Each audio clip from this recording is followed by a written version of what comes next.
Hi BookTube, so I'm here to do a book haul.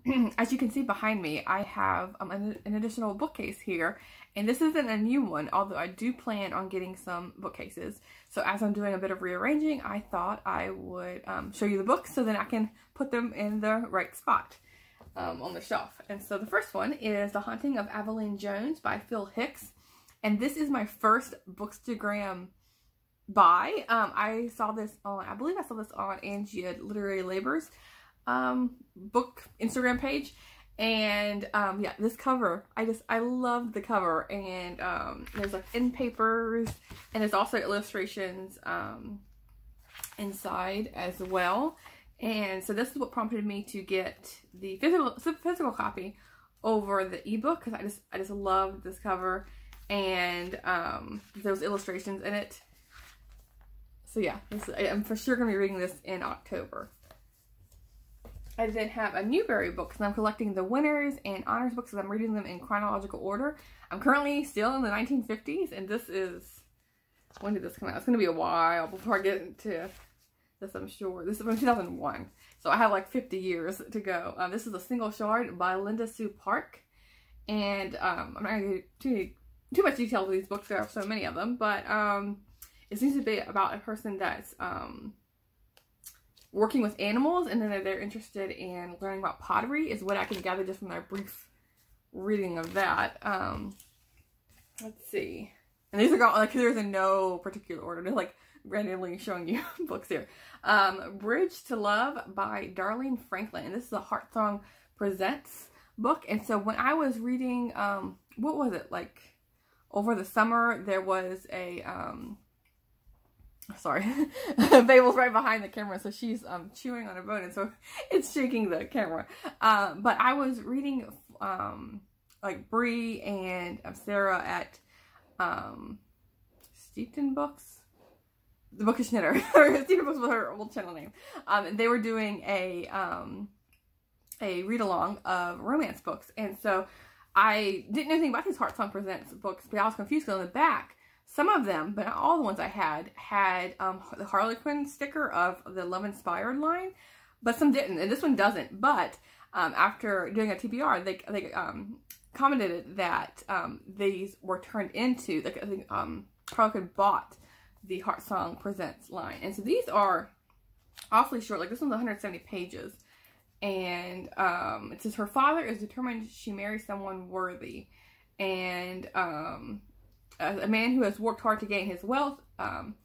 He's a banker, but he's not about to let his daughter marry a farmer. So yeah, we'll see how this one goes. And I love the covered bridge in the background. I then have The Book of the Maidservant by Rebecca Barnhouse, and the cover, it's another like cover by, and these are like really cheap. But this seems to be set in Italy, because there's a map of Venice and Rome and the Alps there. Let's see what this one's about. Before cockcrow, when my mistress is still abed, and I'm sitting on my heels cloxing the embers into life with my breath, I stare into the fire with no fear of the devil. The devil, I think, wakes up when my mistress does. Okay, so something's going on with that mistress. We'll see. Let's see. Then I have The Thicket, A Path Begins by J.A. White. And I found this at a free library because it's an advanced copy, and I didn't buy, you know, this at a bookstore. A lot of like middle grade books I've picked up, but this also has some illustrations, some like black on white. And this is a thrilling and spellbinding tale about a witch's children, a mysterious forest, and the Tower of Magic. So this, again, perfect October book here. I need to like create a whole shelf just for like my fall must-read books. I then have The Incorrigible Children of Ashton Place, The Interrupted Tale by Mary Rose Wood. I read the first book in this series, and this is like, I think like the fourth or fifth book. I'm hoping maybe I can just jump right ahead and like skip to this one, because like children's books, I'm hoping like the author like you know, realize like not all children are going to read all of them in order. But I think this is book 4, because they have books 1 through 3. Yeah, book 4. And so this was just really cute. And I didn't really care that much for the first book, to be honest, like, it was just okay. But I'm willing to give this one a try now. So I don't know if I should use the insert already. But yeah, really cute book. I then have Madeline A. Poland. This is Sabrina. And this matches a book I found at the half-price bookstore when I was in Seattle. But it's like way up there. But it has like the similar vibe with the font and everything. And this, I don't know, it just looks inviting to me. It says, a family obsessed by duty, a young girl possessed by love, and a nation on the brink of a new era. And this is about the Great War, for the struggle for independence in Ireland. So yeah, that must be why there's lots of green tones here. So yeah, I love a good, I'm sorry, Fable's now like playing with the door. So if you hear like squeaking and all of that, she always gets so worked up when I'm like, you know, in front of the camera because, you know, lots of talking. She's like, what's going on? What are you talking about? And why are you not playing with me? But yeah, I love historical fiction, family drama, saga, and all of that. Let's see, I have another Newbery winner. This is Onion John by Joseph Crumgold. And this one, when is this one written? In 1959. So, okay, at least I'm in the same decade, so I'll be getting to this one shortly. Thank goodness. This is a friend in need. Andy, maybe someday Andy will make his father's dreams come true and be one of the first men on the moon. But for now, Andy is perfectly happy with everything the way it is. It's maybe like a little boy story, like growing up. And I saw when I was looking for the date, this also has some illustrations there. Okay. I then have two Everest books. This is Everest by, and there's a sticker on it, so I can't read the name. There's a sticker on this part too. So I can't, let's see. Everest by Gordon Corman. And this is book one, The Contest. And then I have My Everest Story, Within Reach, My Everest Story by Mark Fitzer and Jake Galvin. And so I saw these at the free library. I was like, okay, it's like someone must have read these like, and put them, you know, there at the same time. But this is The Height of Danger, The Height of Competition, The Height of the World.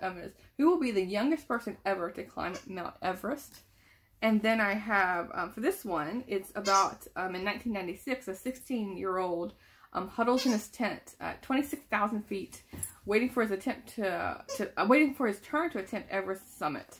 So both books are about, you know, young climbers, and so that's interesting. I think I maybe read one book on an Everest, a climbing story.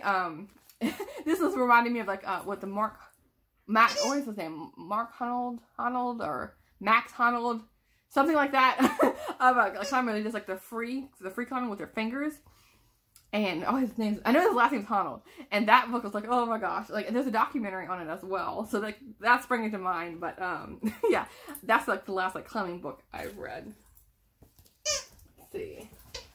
I then have Mystic Summer by Hannah McKinnon. And what drew my eye to this was Ellen Hildebrand blurb this book on the cover. And so I love her summer, like a lot of her books are set in the summer. And so when I saw the title and then I saw the blurb, I was like, okay, I need to give this a go. And this was another free library pick as well. And this says, Maggie Griffin is a hardworking elementary school teacher in a Tony, Boston suburb, a devoted sister and a loving aunt. With her childhood best friend's wedding on the horizon and her own relationship moving even deeper into commitment, this is the summer that she has been waiting for. She's earned it. But her career is suddenly thrown into jeopardy. It sparks an unraveling of all that matters most to her. And so yeah, like a story of like a woman's journey and her career and everything up and upheaval. So yeah, we'll see what I think of that. And maybe I can squeeze that in the next couple of weeks while there's still some summer weather.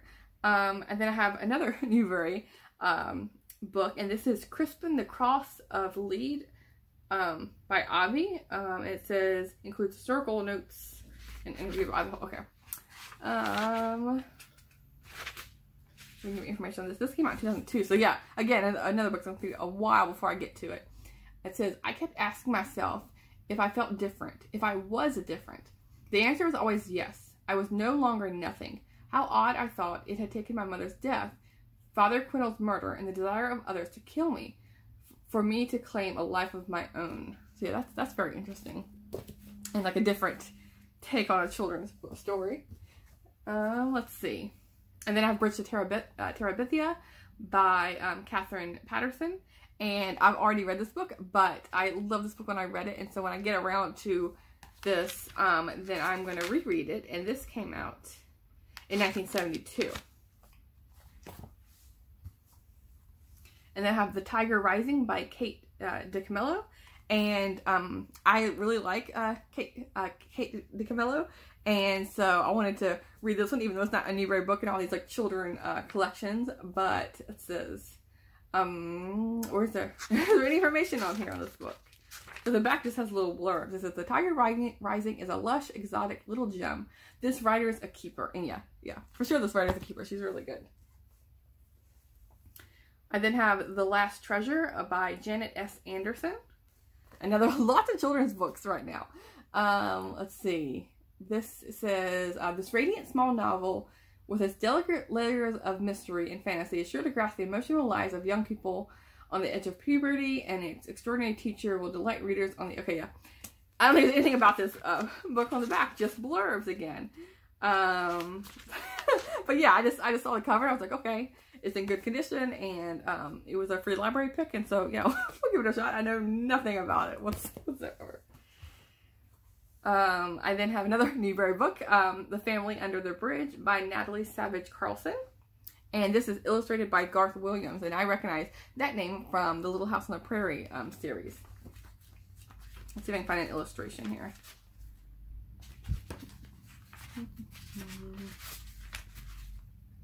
Okay. And see, when did this come out? Maybe I can read this sooner than later. 1990. Okay. So it says, The Family Under the Bridge. Once there was an old man named Armand who lived under a bridge in Paris.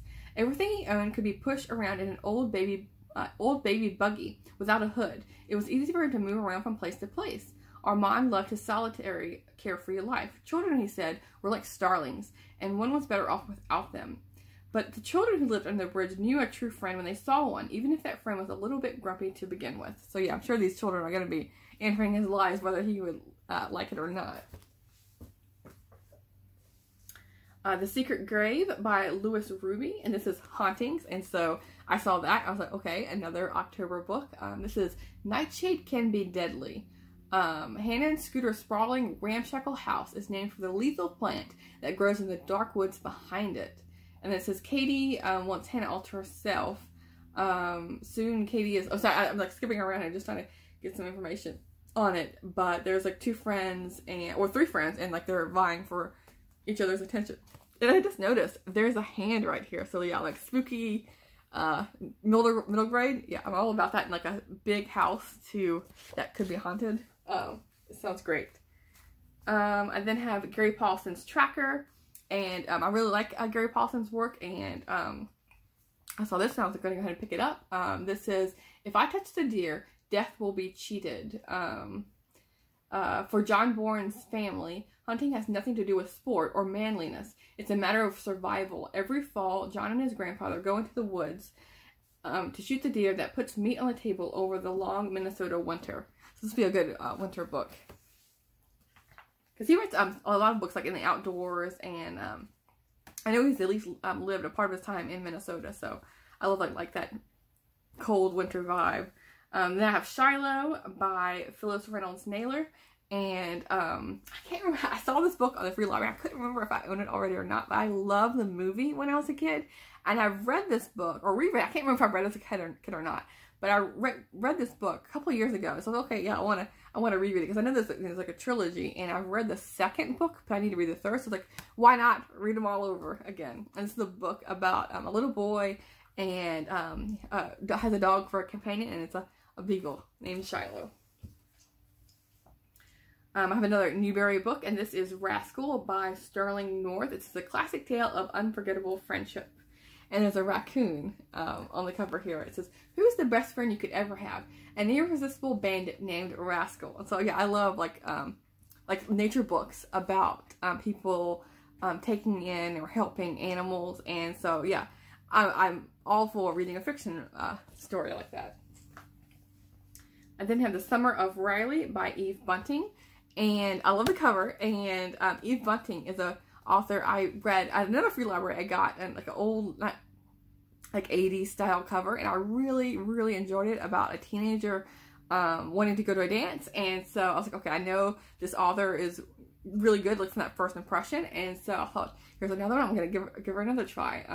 There were 21 squares on the calendar, one for every day Riley had left. I X'd out the first one in red, the one day used up, 20 to go. And I tried hard not to look at the last red square, not to think what it meant. All day long, I tried not to see Riley's face on our flyers.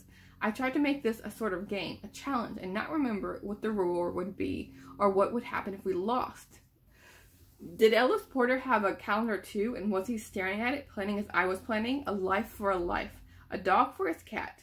It didn't matter to him which dog. Riley would be fine. So that's like an interesting description. So yeah, we'll see what happens with this one. And again, another summer book, so hopefully, I'm assuming summer because there's summer in the title, but hopefully I can get to the next couple weeks as well. And then I have yet another Newbery book. I found a lot of these from the free libraries as I was like putting in a lot of the books that I can't fit on my shelf, so I have to be like ruthless in a way with books I'm going to keep. And so don't worry, I was like exchanging books as I was taking them out.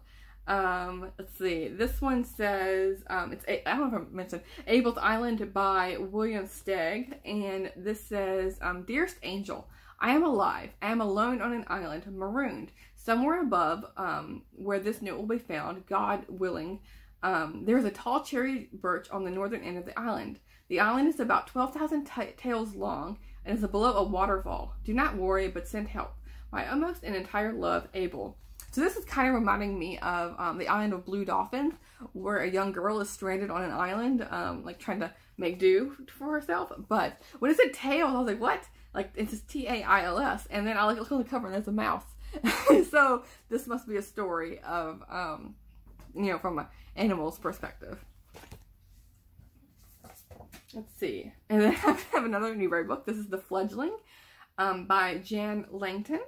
And I love this cover. This is At Last, I'm Flying. It all started when Georgie discovered she could jump down 12 steps in 2 big, graceful bounds.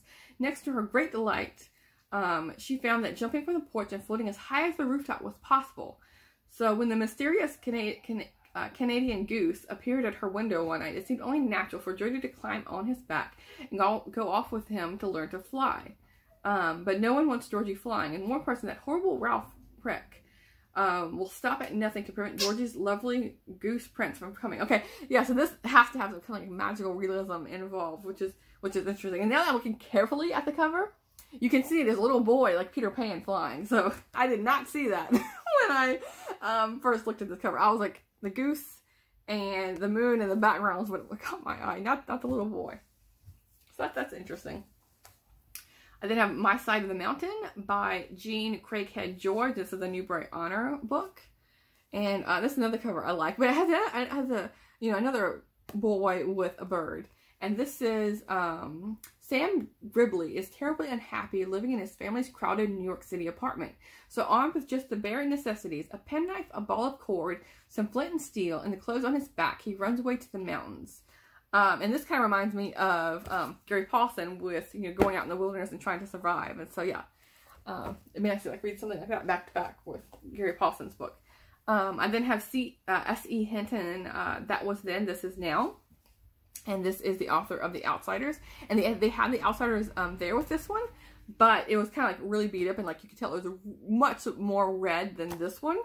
And this sounds like a very like a moody like teenage cover, but I really like The Outsiders, and I haven't read anything else by this author, and so it immediately piqued my interest. And this is, does growing up have to mean growing apart? And so yeah, like it's about 2 friends that have been close as brothers until something comes up, I'm sure. I have Patricia Riley Gifts, and this title is Nori Ryan's Song, and this was about, and set in 1845 in Ireland, and that's like, and her family's been on the island, in Ireland for generations, and so it's about like the potato famine and all of that. So immediately I was like, okay, it ticks all the boxes for me, like historical fiction and Ireland and all of that. And so yeah, I wanted to give that one a go. I have Cynthia Voight's Tree by Leaf, and this is another Newbery winner. And it says, she wished for 4 things that summer. Her wishes came true, but at a very dear price. Let's see if there's any pictures in here. No, okay. So yeah, there's that one. And I think this is my last Newbery winner, or Newbery book. This is A Stirring in the Heart by Nancy Bond. And this is like really like worn up a bit. It says, the Morgan family is spending a miserable year in Wales, coping with all the changes from their comfortable life in Massachusetts, and especially trying to overcome the grief at the death of their mother.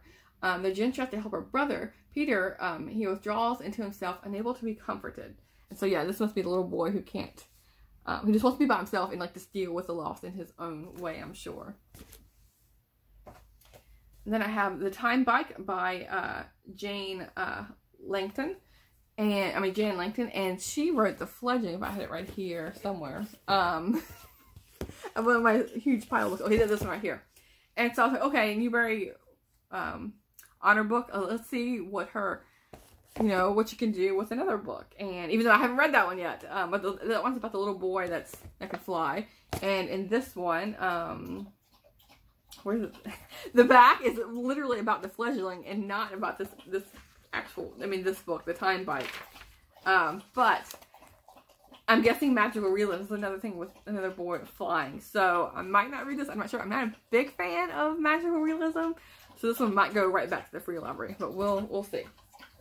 And then for books that I've purchased recently at Powell's, I was rereading The Pioneer Girl, like Laura Ingalls Wilder's manuscript before she wrote the Little House on the Prairie series, and it's annotated, and so there's lots of there's a big bibliography in the back and lots of notes on different facts that the people who hi Fable, here, look, I'm sure your fans want to see you. Yes, oh yes. Hi. I know we'll go walk in a bit. I have a couple more books to show them. Yes. Okay. So yeah, the authors were talking about different books that they had used to create these annotations. And so one of them is Bring Warm Clothes, Letters and Photos from Minnesota's Past.